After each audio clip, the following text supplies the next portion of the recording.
Kinky, kinky, kinky, we love it, yes it's true. And now here's Reverend Mel to be kinky with you. Hey! I wrote a big essay about this some years ago. The other piece is that the drug companies have no economic incentive to produce a vaccine.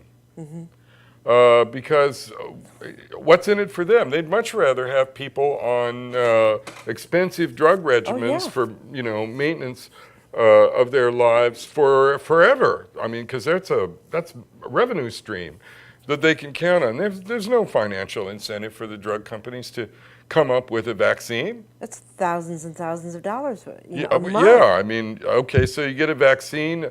What does your vaccine do for you if you're a drug company director? Remember the board of directors? Mm-hmm. It guarantees that that's one less person who's going to be dependent upon your drugs for survival.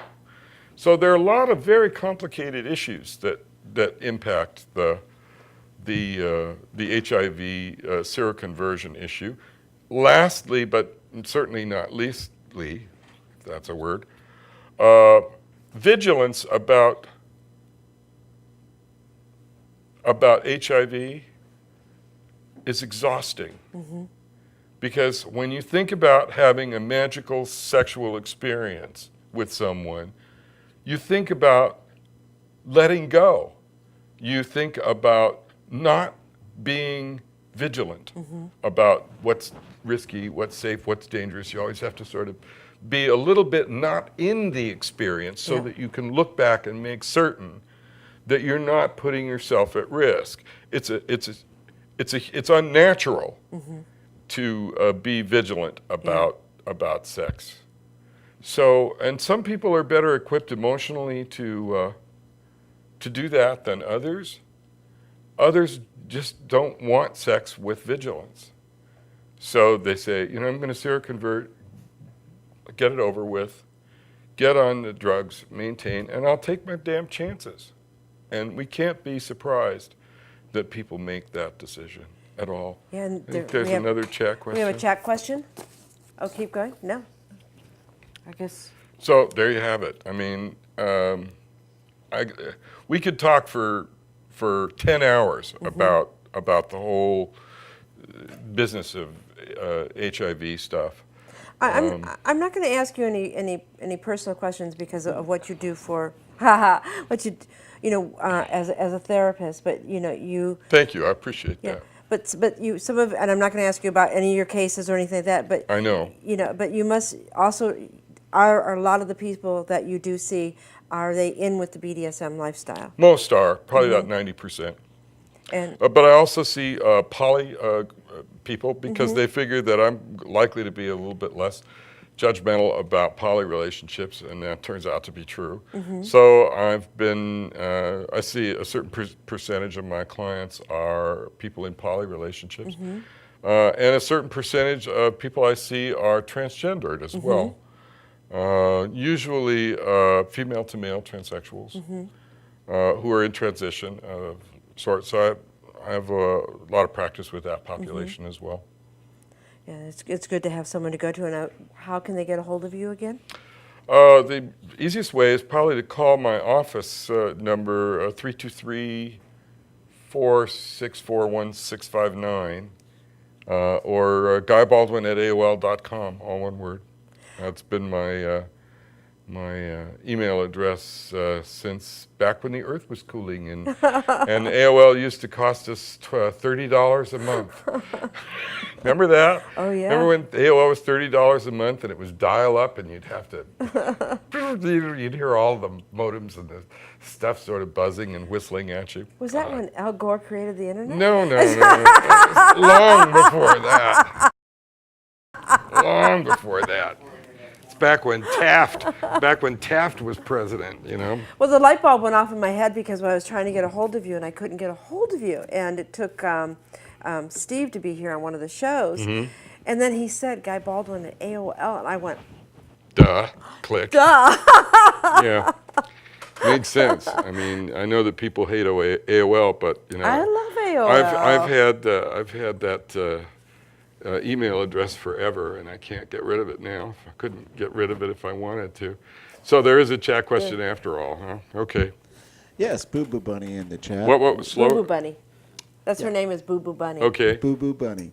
Yes, and she's wonderful.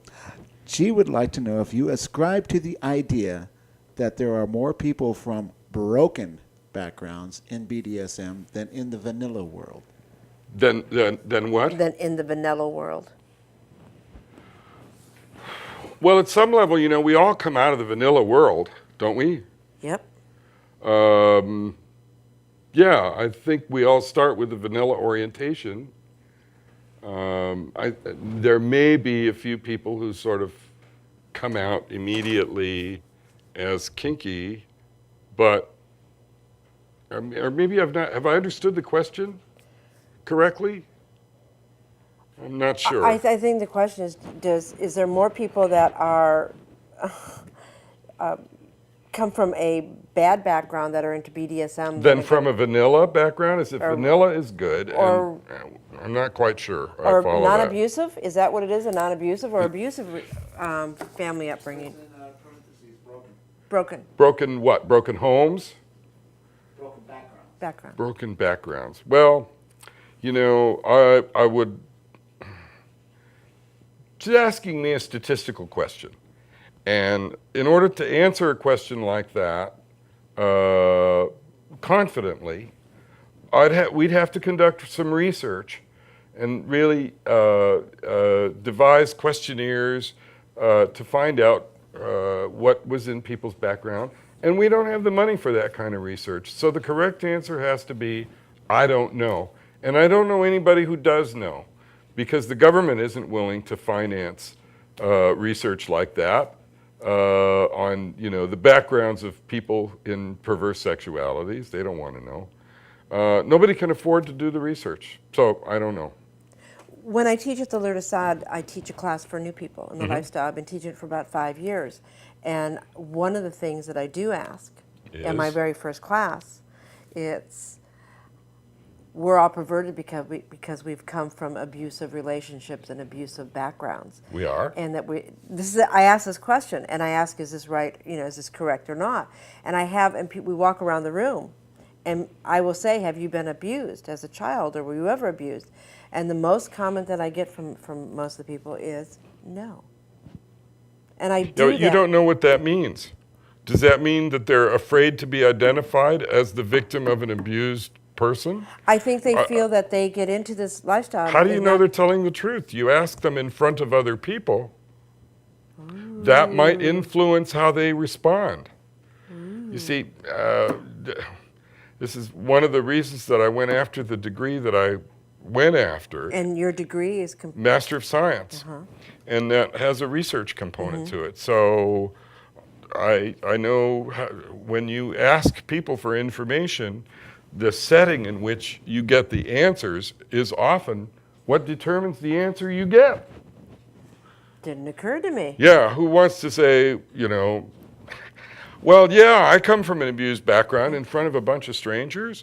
A lot of people may be reluctant to admit to that. Yeah. So you have to learn, if you're going to do research, as I did, you have to learn how you're going to extract information from people in a setting that doesn't activate their defenses and that increases the likelihood that the responses you get are going to be reliable and academically useful to you.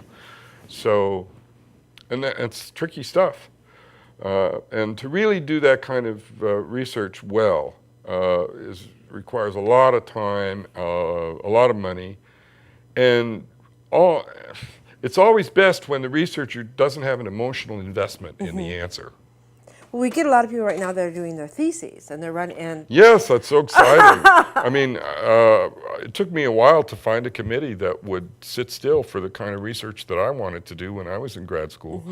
And now, people come up to me at events all the time and are saying, oh, I'm a doctoral candidate in this program, and I'm doing this kind of research. And it's really exciting for me because I was the first person that I know anywhere that was doing stuff like that. And It's very gratifying to know that other people are sort of picking up that torch, and, or have discovered that they can go through academia and not get struck by lightning just because they say, well, I want to study perverts, or I want to, look into people who are engaged in sexuality outside the box.